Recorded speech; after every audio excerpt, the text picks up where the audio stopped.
오늘은 레위기 9장으로 말씀을 전합니다. 현대의 그리스도인들은 수없이 많은 예배를 드리는 삶을 살고 있다, 그렇게 여겨집니다. 새벽에 드리는 지금 이 시간의 예배뿐만이 아니라 금요일에 그리고 주일에 한 번에서 혹은 세 번의 그런 예배가 있죠. 그리고 이뿐만 아니라 스마트폰을 보거나 혹은 TV를 틀거나 컴퓨터를 열거나 라디오를 보아도요, 예배가 계속해서 진행되고 있는 것을 보게 됩니다. 그래서 어디서나 조금만 신경을 쓰면 말씀이 흘러나오는, 항상 예배할 수 있는 너무나도 좋은 시대를 우리는 살아가고 있죠. 그런데 예배가 많아질수록이요, 너무 익숙해서인지 쉽게 예배에서 우리가 무엇을 누려야 하는지 잊어버릴 때가 많이 있는 것 같습니다. 어느새인가 습관적으로 시간을 떼어버리는, 예배의 중요성을 잃어버린 시대가 어쩌면 또 이때가 아닌지 그런 생각이 들기도 합니다. 오늘은 구약의 레위기 9장을 살펴보면서 하나님이 정해주신 제사 가운데 어떤 일이 있었는지 확인해보고, 신약의 지금을 살고 있는 우리는 어떻게 예배를 드리는 것이 좋은지 한번 살펴보도록 하겠습니다.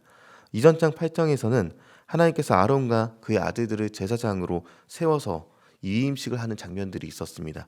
그리고 이들의 죄를 정결케 하고 거룩하게 하는 번제와 속죄제와 화목제사를 드리게 하고, 물로 그들을 씻겨서 정결하게 하고 제사장의 역할을 감당할 때 입는 그런 옷을 입혔던 것이죠.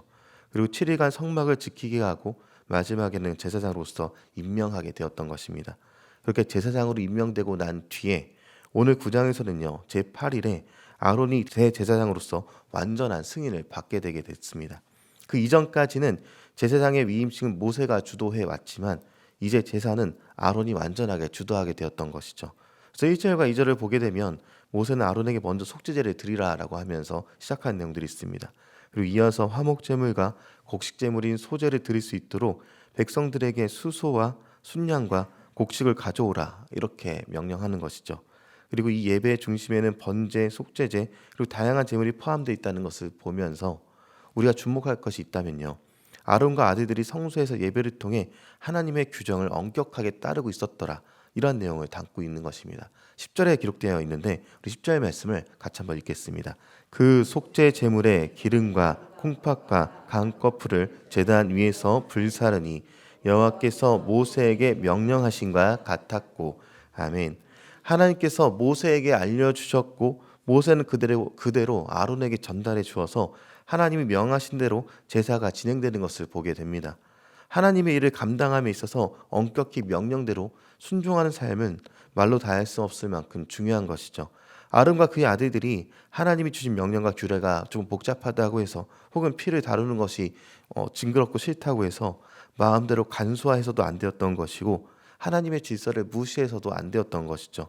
마찬가지로 신약을 살아가는 우리에게는요, 하나님의 말씀을 따르는 순종과 순전한 예배가 얼마나 중요한지 그대로 전달이 되고 있는 것입니다.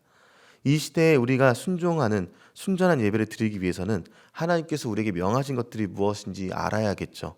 안타까운 것은요, 많은 사람들이 하나님이 명령하신 방법 자체에는 관심이 없고 오래도록 내가 해온 방법으로의 예배만 고집하는 경우들이 많다는 것입니다.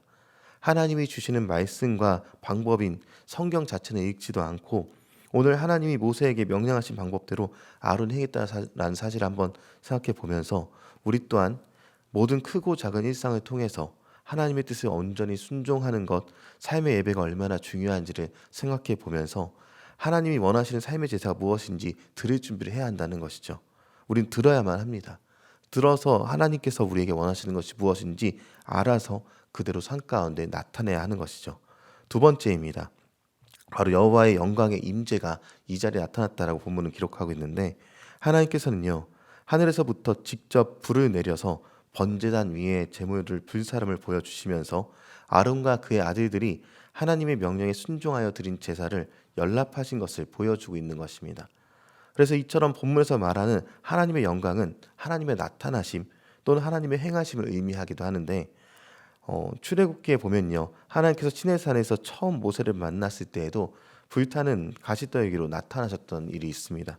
또 하나님은요, 이스라엘 백성들이 이집트를 탈출할 때에도 불기둥과 구름기둥으로 이스라엘 백성들을 이끄셨고, 그리고 오늘 본문에서도 역시 불로 임하셔서 하나님의 영광을 백성들 앞에서 드러내고 있는 장면이 있습니다. 이 불은요, 제단 위의 번제물과 기름기를 모두 불사르게 됩니다. 여기서 제단의 제물들은요, 모두 제물을 드린 사람들을 상징하고 있는 것인데, 하나님은 이렇게 그 모든 제물을 불사르심으로 그들의 예배를 기쁘게 받으심을 나타내주고 있었던 것이죠. 우리는 이 모든 과정이요, 하나님의 말씀대로 준행한 결과다, 이것을 기억해야 할 것입니다. 그렇게 하나님께서 기뻐 받으시고 받으시는 예배는요, 하나님의 말씀에서부터 시작이 된다, 이것을 기억하면서 우리의 예배가 어떠해야 되는지 고민해 봐야 하는 것이죠.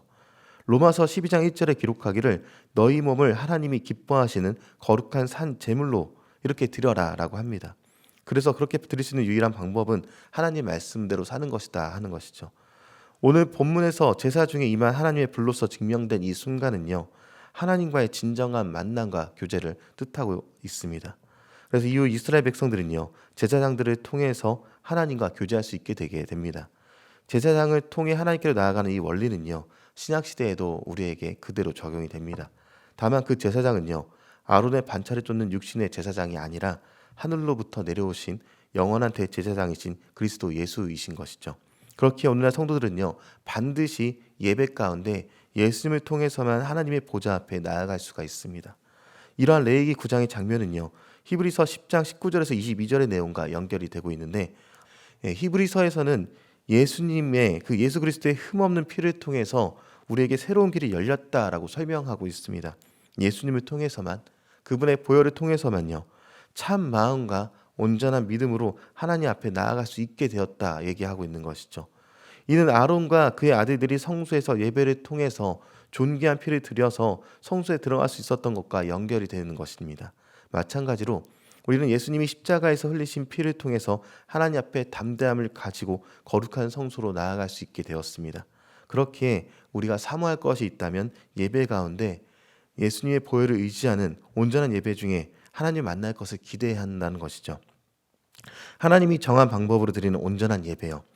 이제 우리에게 있어서 예배가 무엇인지 다시 한번 생각해 보겠습니다. 지금 우리는 어떤 기대를 가지고 이 예배, 그리고 금요일과 주일과 모든 예배에 임하고 계십니까? 예배를 통해서 하나님이 찾아오시고 그 영광을 나타내 보여주신다는 그 예배의 목표를 잃어버리진 않았는지 돌아봐야 할 것입니다.